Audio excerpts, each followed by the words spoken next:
ഞാനാണ് ജെയ്മി. നിങ്ങളിൽ ആരെങ്കിലും ഒക്കെ കാണില്ലേ വീട്ടിൽ നിന്ന് കള്ളൊക്കെ കട്ടുപിടിച്ച് എന്തെങ്കിലും ചെറിയ പണിയൊക്കെ കിട്ടിയിട്ടുള്ളവർ? ഇത് കുറച്ച് നാൾ മുമ്പത്തെ സംഭവമാണ്. എന്റെ ഫ്രണ്ട് ഗായത്രിയും വിഷ്ണു ഒക്കെ ആയിട്ട് റോഡ് ട്രിപ്പ് കഴിഞ്ഞ് തിരിച്ച് നാട്ടിലോട്ട് വരിക. ഞാൻ അവർക്ക് പ്രോമിസ് ചെയ്തു എന്റെ വീട്ടിൽ വന്ന് സ്റ്റേ ചെയ്താല് വീട്ടിൽ നിന്ന് കള്ളടിച്ച് മാറ്റി നമുക്ക് എല്ലാവർക്കും ഒന്ന് കുടിച്ച് പയ്യെ കൂടിയൊക്കെ പോവാന്ന്.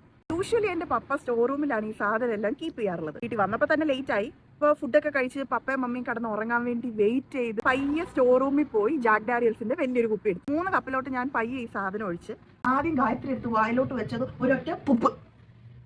ശരി, എന്താ പ്രശ്നം? നീ എന്താ ഞങ്ങൾക്ക് എണ്ണയാണോ കലക്കി തന്നതെന്ന്? എണ്ണയോ? എന്തെണ്ണ? ഞാൻ വായിച്ചു നോക്കിയപ്പോ അത് എണ്ണയായിരുന്നു. എണ്ണയും മഞ്ഞക്കളർ. ഈ സാധനം മഞ്ഞക്കളർ. എനിക്ക് ഇതിന്റെ കളർ പോലും കണ്ടിട്ട് തിരിച്ചറിഞ്ഞില്ലേ. അവര് രണ്ടുപേരും അവിടെ കിടന്ന് ഭയങ്കര ചിരിയും ഭയങ്കര ഇതും. ഞാനാണെങ്കിൽ ആകെ മാനം കെട്ടുപോയി. കാനഡയിൽ നിന്നൊക്കെ ആദ്യമായിട്ട് വന്നതാ. അപ്പോഴാണ് ഞാൻ മനസ്സിലാക്കിയത് എന്റെ തന്നപ്പടി അതിലുള്ള സാധനം തീർന്ന് അതിന്റെ അകത്ത് എണ്ണ ഒഴിച്ച് നിറച്ച് വെച്ചേക്കുവാന്ന്. പിന്നെ എണ്ണ ചെയ്യാനാ? അവിടെ കണ്ട ഒരു ബിയർ ഇരിപ്പുണ്ടായിരുന്നു. ആ ബിയർ തപ്പിപ്പിടിച്ച് കണ്ടുപിടിച്ച് ഞങ്ങൾ 3 പേരും ഒഴിച്ച് കുടിച്ച് പിറ്റേ ദിവസം വെളുപ്പിനെ അവർ വീട്ടിൽ പോയി.